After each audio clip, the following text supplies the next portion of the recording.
This is Democracy Now!, democracynow.org, the War and Peace Report. I'm Amy Goodman. Republicans and Democrats are continuing to battle over the terms of President Trump's impeachment trial in the Senate. The House has impeached Trump for abuse of power and obstruction of Congress, but House Speaker Nancy Pelosi has withheld sending the articles of impeachment to the Senate over concerns of an unfair trial. Democrats are demanding the Senate hear witnesses in the trial, which centers on how President Trump withheld military aid from Ukraine to pressure the Ukrainian president to investigate Trump's political rival Joe Biden ahead of the 2020 presidential election. On Tuesday, Alaska Republican Senator Lisa Murkowski said in an interview in Alaska station KTUU in Anchorage that she was disturbed by Senate Majority Leader Mitch McConnell's promise of total coordination with the White House. And in fairness, when I heard that, I was disturbed. To me, it means that we have to take that step back from being hand in glove with the defense. And so I heard what Leader McConnell had said. I happen to think that that has further confused the process. Senator Murkowski's comments mark a rare instance of dissent from the Republican Party, which has been unified behind President Trump until now. Senate Majority Leader Mitch McConnell needs 51 votes to set rules for the hearing. Republicans have a thin majority of 53 seats in the Senate. Well, for more today, we spend the hour with Oscar-winning filmmaker Michael Moore to talk about impeachment, election, and why he thinks President Trump could still win re-election. Last week, Moore witnessed the historic impeachment vote from the front row of the House gallery. On this vote, the yeas are 230, the nays are 197, present is 1. Article 1 is adopted. We're going to go now to a clip of Michael Moore in his new podcast, Rumble. Wilmington, Delaware. I'm on the Amtrak, the last train out of Washington, D.C., back to New York City. It was impeachment day in Washington, D.C., and at midnight last night, I thought, geez, I'm in New York. I think that's near Washington. Why don't we just head down to D.C.? I got up in the morning, went down to the Amtrak station at Penn Station, got on the train. Let's go see if we can get into the Capitol building so we can watch the impeachment of Donald Trump live and in person. That was our goal this morning. We had no idea if we could get in there. We just hopped the train. This is Michael Moore. And Philadelphia's next. This is my podcast, episode number 3, Rumble with Michael Moore. That's Michael Moore's new podcast, Rumble. He was recording from the train after the impeachment. Well, from the train to the studios, from the podcast to our broadcast, today we spend the rest of the hour with Michael Moore. I asked him to respond to just how he got in to watch the impeachment and what it was like. Well, we went there without knowing whether we could get in or not, so we didn't have any tickets or anything. And then we got there, and there's this huge line. So, then I said, we're pretty good, when we're making a movie, getting in to places where we don't belong. So how can we get into this? And then I thought, oh, wait a minute, Flint has a congressman. So let's go see if we can get in there. So we go to Dan Kildee is his name. We go to his office in the Cannon House office building. And just as I open the door, there at the door is Ralph Nader. I'm like, whoa, I haven't seen him in a long time. And and then the congressman there said, hey, Dan, can we use your office? Because, Ralph, you got to do a podcast with me. And so I sat down for 40 minutes and talked to Ralph about all the things I've been wanting to talk to him about for, 20 years. But we got in, and we got to sit down in the front row. There were 3 empty seats there. My sister and my friend and I, we were all there. And we sat there for 4 or 5 hours watching the debate and the vote. And I'm telling you, it's not like it is on C-SPAN. C-SPAN is such a, two-dimensional, flattens everything out, very strictly framed. You don't get the peripheral vision on C-SPAN. One of the things that I tell my crew, and if I'm allowed to, when I'm invited to film schools to talk to students, I always tell them that you're going to find more truth in the peripheral than in the spot on. Because in the spot on, you're getting the official story. You're getting the whatever it is they want you to report. But what's going on over here? What's going on around you? If you have a sense of trying to pay attention to that, you'll find these things that you'll never see in a documentary or in a movie or on the nightly news. And so what I saw from that front row of the gallery last Wednesday was both a bit exhilarating and frightening.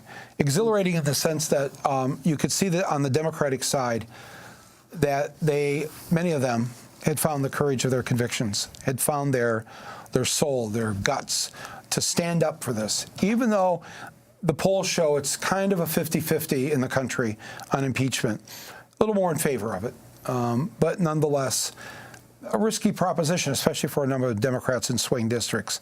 The fact that they would take that stand in such a profound way, and all the eloquence of what they were saying at the microphone was, and I could watch the Republicans as they were saying these eloquent and necessary things, and you don't see that on C-SPAN. And the Republicans are over there, guffawing, doing mocking these Democrats. The mocking level goes up if it's someone of color, if it's a woman, if it's somebody who's not them, because when you're looking over at the Republican side, man, is that white and old and male.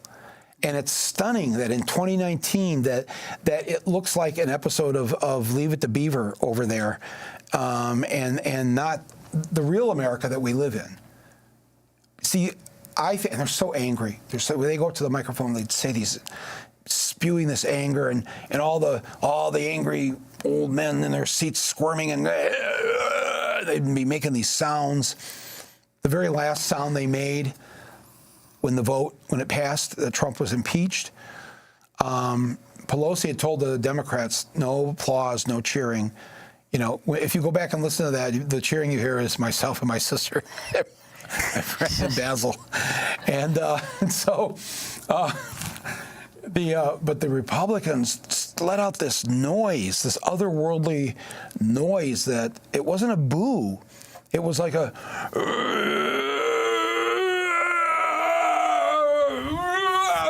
And it's like, wow. And I said to my sister, that is what the dying dinosaurs must have sounded like in their final moments. So the good news is here, those are the dying dinosaurs. And they know it. They know it because the demographic has changed. It's not their America anymore. It's 70% of the eligible voters next November are either women, people of color, or young people between 18 and 35. That's the majority of the people eligible to vote next year, not them. They're the minority. They know it. They know the country has changed, and they know by the 2040s, white people will be the minority in this country. And that's really, the racial element of this never really gets discussed, but I think that is what's hugely driving them. Well, Michael, these dying dinosaurs, as you call them, Republicans, have been dismissive of the charges against Trump. I'd like to turn to Georgia Republican Barry Loudermilk, who essentially compared Donald Trump to Jesus. The Sixth Amendment guarantees the right of the defendant to face their accuser. But not only have the Democrats prohibited Republicans and the president from questioning the so-called whistleblower, his identity has been kept secret. Before you take this historic vote today, 1 week before Christmas, I want you to keep this in mind. When Jesus was falsely accused of treason, Pontius Pilate gave Jesus the opportunity to face his accusers. During that sham trial, Pontius Pilate afforded more rights to Jesus than the Democrats have afforded this president in this process. So, Michael, your response to what Loudermilk said, and in particular, I mean, you've made the point that when you were growing up, there's no way that the Republican Party would stand by what Donald Trump has been doing, what someone like Donald Trump has done. So what do you think accounts for this shift in the Republican Party? But first respond to what Loudermilk said. Let me just say, because I went to Catholic school, that rendering of Pontius Pilate and Jesus is completely wrong. Did not get to face the accusers, there was no trial. Pilate's just deciding he's the oppressor from Rome. Palestine, Judea, whatever it was called then, was an occupied territory by Romans.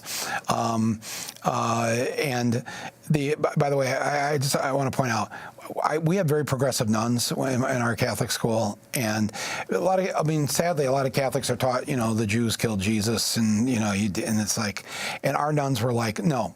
The Jews did not kill Jesus. The Italians killed Jesus.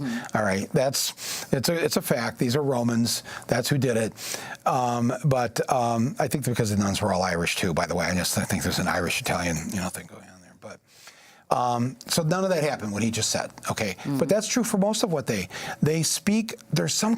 Do you ask me to explain this? I can't explain it. Nobody can explain it because it seems like an alien invasion has taken place. These seem like pod people. If you move on, posted a great photo on Instagram yesterday of the shot of them sitting there, and it really looks like invasion of the pod people. They have come here, they've taken over a human form, and they just spew things that are just completely not true. I believe if Trump told them that the sun rose in the west, they back that 100%. It doesn't. None of it matters to them. They don't care. And you're right. When I was growing up, my grandfather, he was born in the 19th century, so he came out of those Republicans that were Lincoln people, and they were abolitionists. They supported women's right to vote, et cetera. So no, he wouldn't even recognize this at all. But I think now, and what I encourage people to do, especially over the holidays, if you've got a Republican relative coming over for Christmas dinner, or I was going to say for Hanukkah, but I don't know why. First of all, you'd have a Republican relative, and second of all, I don't even know why he would come. But let's say you do. You can't spend any time on, don't waste any of your energy. All of our energy has to be on getting out the people who are the majority of this country, the majority of our fellow Americans. And we couldn't say this during the early women's movement, during Vietnam, during the civil rights movement. We couldn't say the majority of Americans support civil rights. King had to, and Malcolm X, and everybody had to. There was work to be done, serious work. We don't do any work. The majority of Americans believe climate change is real. The majority of Americans believe women should be paid the same as men. The majority of Americans believe the minimum wage is too low. Go down the whole list. The majority agree with what is discussed on this show every single day. So hats off to you and to everybody else who's worked all these years. The majority of our fellow Americans now share these progressive values. So the onus is on us then. How do we get the vote out with the people that already agree with us? Oscar-winning filmmaker Michael Moore. His most recent documentary, Fahrenheit 11/9. His other films include Michael Moore in Trumpland, Fahrenheit 9/11, Bowling for Columbine, Sicko, Capitalism: A Love Story, Where to Invade Next, and Roger and Me. Michael Moore has just launched a new project, a podcast called Rumble with Michael Moore. As Democracy Now!'s Nermeen Sheikh and I continued our interview with Michael, we asked him about Trump's comments at a rally on impeachment night when Trump spoke about Michigan Democrat Debbie Dingell. Michael Moore is from Michigan. Debbie Dingell holds the seat formerly held by her husband, John Dingell, who died earlier this year and held the distinction as longest-serving U.S. congressmember. Debbie Dingell, that's a real beauty. So she calls me up like 8 months ago. Her husband was there a long time. But I didn't give him the B treatment. I didn't give him the C or the D. I could have. Nobody would have, I gave the A+ treatment. Take down the flags. Why are you taking them down? For ex-Congressman Dingell. Oh, okay. Do this, do that, do that. Or rotunda, everything. I gave him everything. That's okay. I don't want anything for it. I don't need anything for anything. She calls me up. It's the nicest thing that's ever happened. Thank you so much. John would be so thrilled. He's looking down. He'd be so thrilled. Thank you so much, sir. I said, that's okay. Don't worry about it. Maybe he's looking up. I don't know. So there he is, President Trump in Michigan, in Battle Creek, attacking the Congress member Debbie Dingell and her recently deceased husband, John Dingell. Yes. Right. And I know, obviously, I know both of them, knew him, know her, Michigan. Yes, what's surprising, he's crass and cruel, and he's a bully. And if you ever went through elementary school or middle school or high school, you know who the bully is, you know how the bully behaves. That's the way it works for him. You talk about the importance of understanding President Trump. Explain why he would say this in Battle Creek, Michigan. How is Dingell viewed? How is the now deceased congressman who he said is looking up from hell? Yes. Well, I think, and I had tickets to that event. But once it was announced that Wednesday was going to be the impeachment day, and then I'm waiting till that morning to decide, and should we fly to Michigan, because I actually got tickets you can sign up and get under a different name. And so we were all going to go to Battle Creek, because we all know Battle Creek in Michigan. Battle Creek invented the breakfast, right? Both Kellogg's and Post are there, and so all your Frosted Flakes. Are you Frosted Flakes or more Captain Crunch? Captain Crunch. I'm guessing you're not Captain Crunch. Okay, so but we wanted to go there, so I had friends go, and they said you can't really tell by the sound levels and the way the picture is framed there, but in the greater arena, people were stunned. They were like. And it's like one of those moments where you say, yeah, even with some people, there is a bridge too far for them. That was a bridge too far. And the sort of laughter you hear wasn't laughing at that this man is in hell who just died, but they're laughing, it's that nervous laughter of, I can't believe he just said that. And so more of that. Mr. Trump, more of that will help. Do you think that's where Christianity Today is coming from? Billy Graham's founded magazine that just said Trump not only should be impeached, but should be ousted. Ousted and jailed. The most powerful evangelical magazine. Yeah. No, I think that's what here's what honestly, I hold a position on the Senate trial that I don't think many people have, but I'll tell you how I think it could possibly happen where he could be removed. All right. First of all, Nancy Pelosi is doing the right thing by holding it up until we have a real court, not a kangaroo court, because we need to be able to call John Bolton as a witness. And John Bolton, I predict, will be the Alexander Butterfield of this trial. Alexander Butterfield was the person who worked in the Nixon White House who just blurted out there. I mean, I think they knew ahead of time, but the public didn't know. Just blurted out during the impeachment hearings for Nixon that Nixon had taped every conversation in the Oval Office since the beginning. And the public was like, what? And, of course, those tapes helped to bring Nixon down. Bolton knows what's on that national security server where they were hiding the Ukraine call. Right after the Ukraine call, all the Trump loyalists got together, as we now know, and said, we got to place that. That's illegal, what just happened. We have to place that on that server, that secure server, so nobody ever finds it. Okay, now let me ask you this, and the people watching. Do you think that's the first time they put something on that server in the last 3 years? Do you think that perhaps that was just the very first time Trump broke the law, tried to extort somebody, bribe somebody? No. We all know the answer. Even Republicans know it. That's why they don't want the witnesses. They don't want Bolton, because Bolton, even though he's not one of us, he will not lie. Under oath, he will tell the truth. He will say, I happen to know we put other things on that server too. And at that point, the server is going to have to be subpoenaed, and the American people are going to hear what else is on that server, and it's going to make Ukraine look like, no crane. I mean, it's going to be like the average American is going to stop looking for where Ukraine is on the map, and they're going to start, they're not going to believe what they're going to hear. So if that can happen, that's why Pelosi and these guys are pushing. And John Roberts, remember, is presiding over this. So the Chief Justice of the United States of the trial Supreme Court in the Senate, he'll preside over it. Maybe he has some say in this too. Let's say it happens. Here's what could happen. There's 53 Republicans. Trump can keep the majority of them as his supporters. 33 of them. 33 of the 53 can still yay Donald, but we only need 20 to remove him. All right. I believe this, Amy, okay, and this, I know this is going to sound crazy, but crazier things have happened in our lifetime, all right? Nobody ever expected Mandela out of prison, let alone become the president of South Africa. I never thought I'd see the Berlin Wall come down. Gay marriage, same-sex marriage, after 2004 when 14 states put it in their constitution, making it a crime to be in love with somebody of your gender. No, we have witnessed things that we never thought. A black man being elected president of the United States. Never in your lifetime did you think that would happen, 12, 15 years ago. You never would have thought that. So you have to go with me on the possibility of this, of why we should push for a real trial in the Senate. Because if it comes out that there's other things on that server, and if we hear what's on that server, he's going to lose 20 senators. Here's how he's going to lose them. There's going to be 20 who are going to be deathly afraid.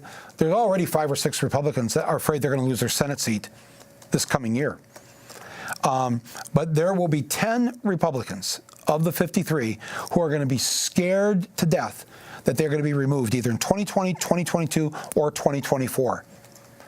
And they are going to, out of self-interest, not go down with the ship, not go down with Trump. And they are going to vote to remove him because of what's been revealed. That's 10.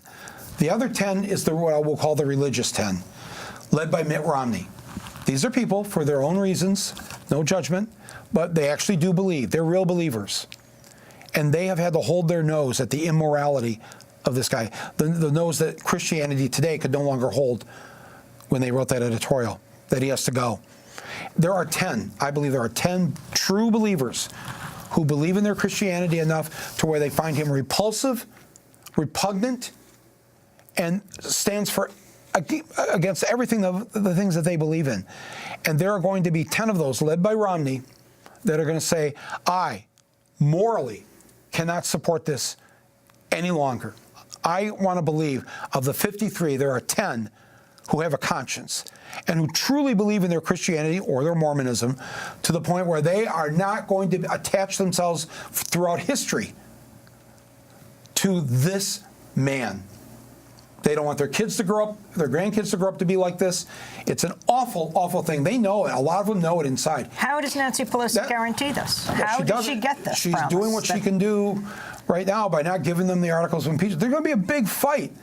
This could end up in court. But she did. I think she did the right thing, and I think that if she's successful, if witnesses, the latest poll on that one, 72% of the American public believe the witnesses should be called. Even Republicans believe that the witnesses should be called. If Bolton's called, if Bolton tells the truth of what's on that server, boom, mic drop.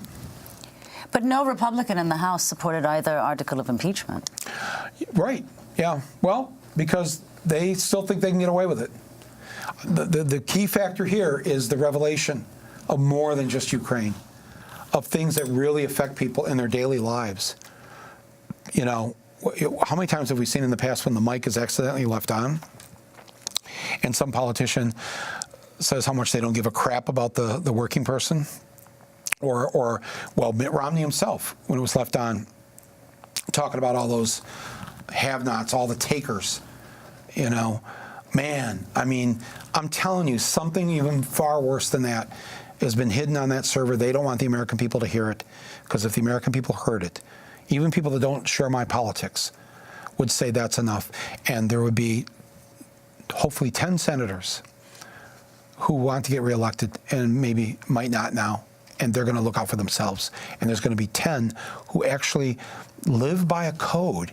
And they have for now 3 years subjugated that. They've bowed down to the devil, and they know it, and they feel awful about it.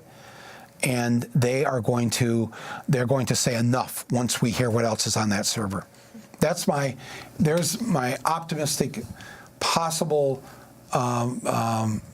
scenario of what could happen. I know everybody is full of, no, it's not going to happen, nothing we can do. But I know I'm not a cynic. I am an optimist.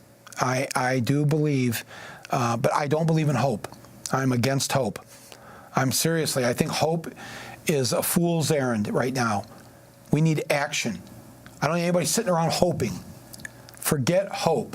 Get up. Rise up. Turn off the TV. Put down your device. Get out there and be involved. You know, if in your neighborhood, just decide right now. The primaries are coming up. The caucuses are coming up. Just get involved. If you don't want to work with the local Democrats, don't. Organize people yourself. Appoint yourself neighborhood captain for Bernie. Don't even bother the campaign with it. I mean, they probably don't like me saying this, but I just think if people will just take their government in their own hands and do it right now, don't do it in May, do it now. We have a chance here. We have a fighting chance. You say, Michael, that if the election were held today, Trump would win. Let's go to Trump on impeachment night. Just as Nancy Pelosi was saying, yes, that President Trump was impeached, and reading the numbers, the vote 230, 229, he was speaking in your home state of Michigan. He was speaking in Battle Creek. With today's illegal, unconstitutional, and partisan impeachment, the do-nothing Democrats, and they are do-nothing, all they want to do is focus on this, what they could be doing, are declaring their deep hatred and disdain for the American voter. This lawless partisan impeachment is a political suicide march for the Democrat Party. Have you seen my polls in the last 4 weeks? It's crazy. So that's President Trump, impeachment night in your state. But interestingly, you kind of agree with him. You think he would win now? I think if the election were held today, Hillary won by 3 million popular votes. I believe whoever the Democrat is next year is going to win by 4 to 5 million popular votes. There's no question in my mind that people who stayed home, who sat on the bench, they're going to pour out in California, New York, and but also in Texas and whatever. I mean, places that Trump will probably win, but yet there's going to be a much higher percentage of people voting against him. The problem is that he will, if the vote were today, I believe he would win the electoral states that he would need, because living out there, I will tell you, his level of support has not gone down 1 inch. In fact, I'd say it's even more rabid than it was before, because they're afraid now. They're afraid he could lose because they watched his behavior. So they are voracious in their appetite for Donald Trump. That's the bad news. The good news is, again, number one, never forget there's more of us than there are of them. The majority of the American people agree with us. 70% of the voters next year are women, people of color, and young adults, okay? All that on our side.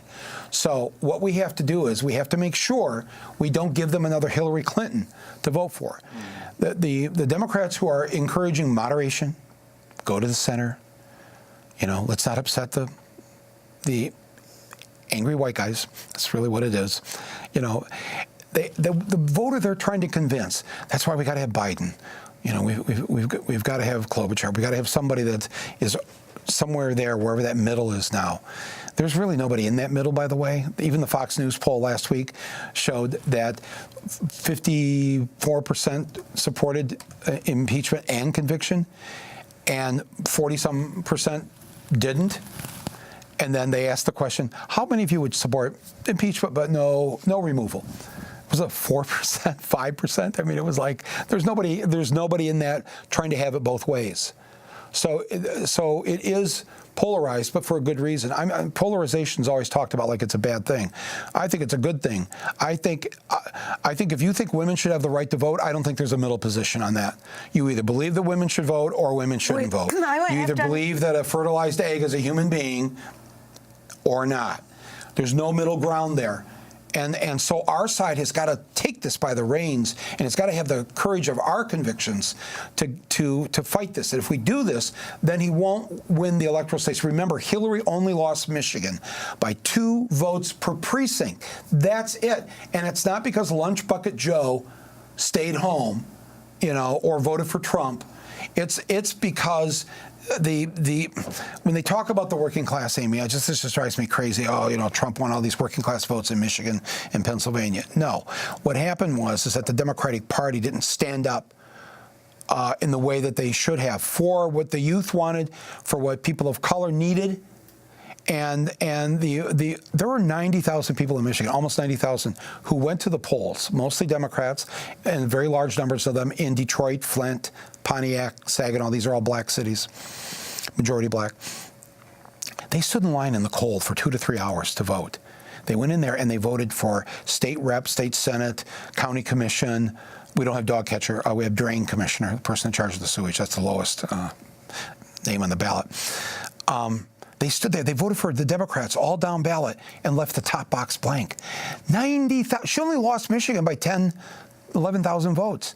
90,000 wanted to send a message to the Democratic Party. You forgot us a long time ago out here, and we will not put up with this anymore. We're not going to vote for Trump, but we're not going to tolerate you sending us another Republican light Democrat. If we go that route, it's guaranteed we will lose the Electoral College. We will win when we put somebody on that ballot that excites the base, women, people of color, young people. When they wake up that morning, they feel the way that many of you watching, felt the morning that you were going to, in 2008, and you were going to get to go and vote for Barack Obama, and you couldn't believe this was happening in your lifetime. That if you remember that feeling, I'm not talking about, we're not going to discuss his 8 years. I'm just talking about that morning. That feeling has got to happen in the 18 to 35-year-old demographic. It has to happen with people of color and with women. We already feel that way. They already feel that way. It's just, will they come out and vote for a centrist, moderate candidate? I don't think that is going to happen. They're going to come out and vote for the fighter, for the person that shares their values. And the values of the majority of this country are the progressive values. In my opinion, I'm for Bernie Sanders, but I understand why people want to vote for Elizabeth Warren or I don't know. Well, nobody else actually has those particular values. So both of them are good. I've had Elizabeth in a couple of my films, but Bernie Sanders has the record. When Elizabeth said there a few weeks ago that she voted Republican until 1996, that really kind of took me. But I think, okay, well, we welcome everybody, and if you used to vote for Republicans, fine. But Bernie, go back to Bernie in 1963, the photo of him. I don't know if anybody has it in the control room, of him being arrested as a college student in a civil rights demonstration in Chicago. 1963. That's Bernie Sanders. They're hauling him away. He's not doing the thing that they teach us to do in civil disobedience, where you just go limp and let them take. He's fighting the cops. That's Bernie Sanders. He's never changed. And so I know that there's a history. So many of his ideas are now the popular way in terms of minimum wage, in terms of equal pay, mass incarceration, these things that and look, I mean, just like any candidate, he's a politician, people watching this will have their disagreements or whatever, but one thing you can't disagree with is he has been true to his convictions. He will fight like hell for us. The fact that 52% of young people are for him in the latest poll, 52% of young voters are for him. The millennial that's running, 2%. 2% of 18 to 35-year-olds are for the person their age. Young people want. You're talking about Poop Buttigieg. Yeah, Poop Buttigieg. Yes, I'm not trying to pronounce the name. It is Buttigieg. No, but the youngest people want the oldest person. Why? Why? How could that be? I think it's because they know their future is screwed. The future of this planet is. They probably think, and they maybe not be right, that it's already too late. I mean, Bill McKibben came on this show 10, 12 years ago and told us if we went above 350 parts per million of carbon in the atmosphere, that's it. There's no turning back. There's no reversing it. We're at 415 parts. The younger generation, see, myself, I will probably make it out of here without the awful, horrific collapse. I'll see some of it. We're seeing some of it now. Bernie, he's fighting for this. They know he's fighting for their future. Bernie has no future. No offense if he's watching. I mean, live long and prosper. But let's just admit he's in the final quarter of his life, and he's willing to give up his final years to fight so that these 18 to 35-year-olds will have a future. And they know that. That's why they're for them. And I say to adults my age, maybe we owe it to the young people because we were supposed to leave them a better country. We were supposed to leave them a better planet. And we, the 60s and 70s generation, we haven't done that. So maybe we owe it to these young people to get behind the person they want. It's their future. That's our responsibility. This is Democracy Now!, democracynow.org, The War and Peace Report. I'm Amy Goodman as we spend the hour with the acclaimed filmmaker Michael Moore, who joined us in our New York studio just before Christmas. I interviewed him with Democracy Now!'s Nermeen Sheikh. We asked him about one of the major issues of concern in this country in 2020 and overall, and that's health care, a topic Michael Moore tackled in his 2007 documentary, Sicko. We got an issue in America. Too many good docs are getting out of business. Too many OBGYNs aren't able to practice their love with women all across this country. When Michael Moore decided to make a movie on the healthcare industry, top-level executives were on the defensive. What were they hiding? That's not on, right? No. Okay. The intent is to maximize profits. If you denied more people health care, you got a bonus. When you don't spend money on somebody, it's a savings to the company. I want America to have the finest health care in the world. 4 health care lobbyists for every member of Congress. Here's what it costs to buy these men, and this woman, this guy, and this guy. And the United States slipped to 37 in health care around the world, just slightly ahead of Slovenia. I denied a man a necessary operation and thus caused his death. This secured my reputation and it ensured my continued advancement in the healthcare field. In the world's richest country. I work 3 jobs. You work 3 jobs? Yes. Uniquely American, isn't it? I mean, that is fantastic. Laughter isn't the best medicine. I get a bill from my insurance company telling me that the ambulance ride wasn't pre-approved. I don't know when I was supposed to pre-approve it. After I gained consciousness in the car, before I got in the ambulance. It's the only medicine. There was actually one place on American soil that had free universal health care. Which way to Guantanamo Bay? Detainees representing a threat to our national security are given access to top-notch medical facilities. Permission to enter. I have 3 9/11 rescue workers. They just want some medical attention, the same kind that the evildoers are getting.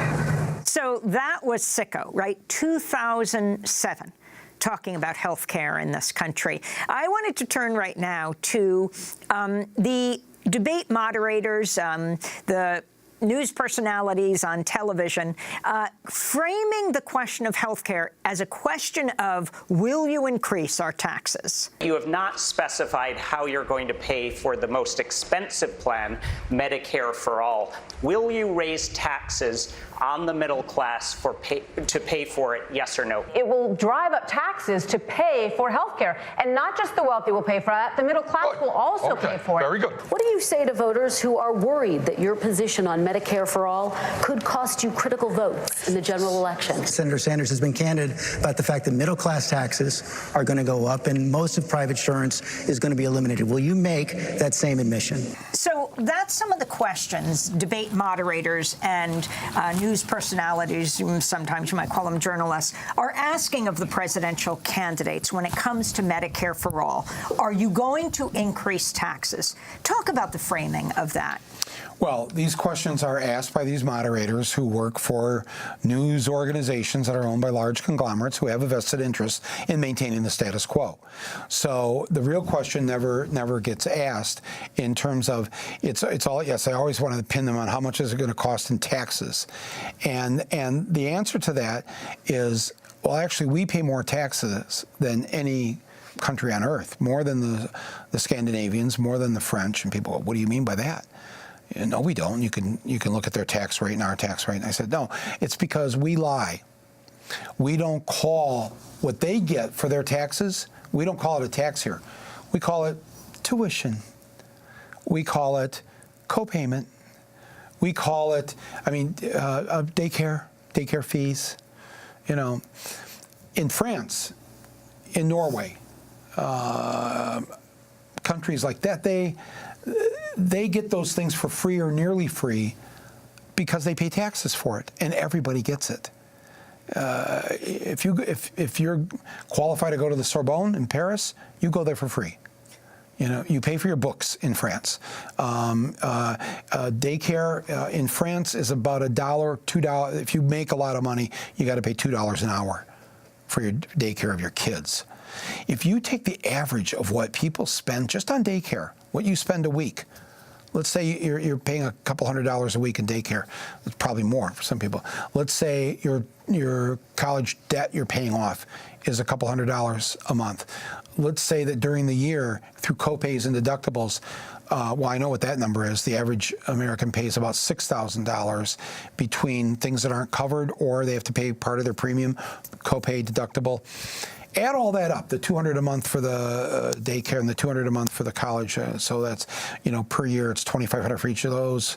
Then now you're at $5,000, $6,000 for the health care. Each American is paying about $11,000 that you don't pay if you're French or Spanish or Swedish. Yeah, we don't call it a tax. We have all these other fake names for it. They just get this stuff, and they get it, and they get a good version of it. I mean, we were making this film. I came down, I had a flu or something or whatever. It was the middle of the night. It didn't feel good. And our French producer said, "Oh, just get the doctor to come over." I said, "It's like 2 in the morning." "Oh, no problem." I said, "What, you mean doctors here make house calls?" He goes, "Yes, we will have to pay $50 when he or she gets here. But if you're French, you can turn that in and get the $50 reimbursed." So 2 in the morning, I had a doctor arrive where I was staying and check me out and make sure the fever was okay, whatever. And they gave him $50, and I'm not going to get the $50 back because I'm not French, but I couldn't believe it. It was, and one of the women American expats that live there, she said to me, the reason we don't have this stuff in the U.S. and the reason they have it here in France is because in France, the government is afraid of the people. In the U.S., the people are afraid of the government. And as long as you're afraid of the government, as long as you're afraid of losing your job, I can't lose my job, I need the benefits. Nobody in France ever says I need the benefits. The benefits are already there. It's a human right. So you want to quit your job, you want to stand up, you want to start a strike, you want to try to unionize some place that isn't unionized, you're not going to lose your job. And you want to have mass protests in the streets all over France? Do it, and you will not lose your health care. You won't. Your kids can still go to daycare. Your parents that are in the old age home, they're taken care of. None of that's coming out of your pocket. Wow, think of the freedom, the absolute freedom if you didn't have to worry about how to pay for these things and how much extra time you would have to get politically involved. Our system is set up so you are struggling from paycheck to paycheck, where you don't know what's going to happen next. You're constantly on the edge of, what if I lose my job? What if you lose your job in France? The government will take care of you to find a new one. It's like, how do they have the money to do that? They must be taxing people.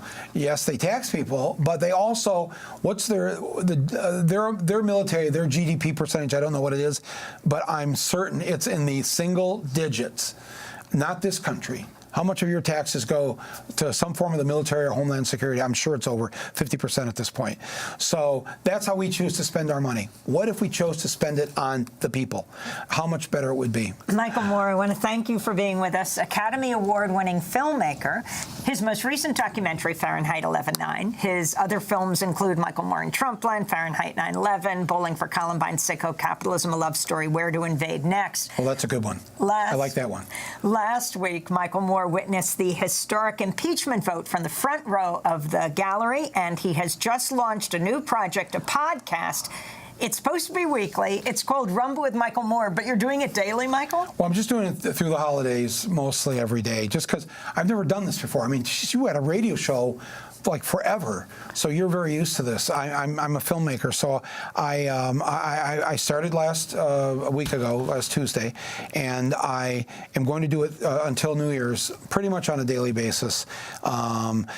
Yesterday, I did one from my dentist chair. I had some dental work done. I asked, the dentist is a very political dentist, so I always talk to him about politics. I asked him, "Would you mind if I just recorded this?" So you get both us talking about Trump and Murdoch, and also you hear him drilling my 2 teeth. So I know it'll feel a little painful to have to listen to that drill. Nothing is more painful than what we've had to go through in the last 3 years. filmmaker and activist Michael Moore, his most recent documentary, 11/9. He won an Academy Award for his film, Bowling for Columbine. Michael Moore has just launched a new project, a podcast called Rumble with Michael Moore. We'll talk more with him in the coming days about another major topic of this election, guns and gun control and war.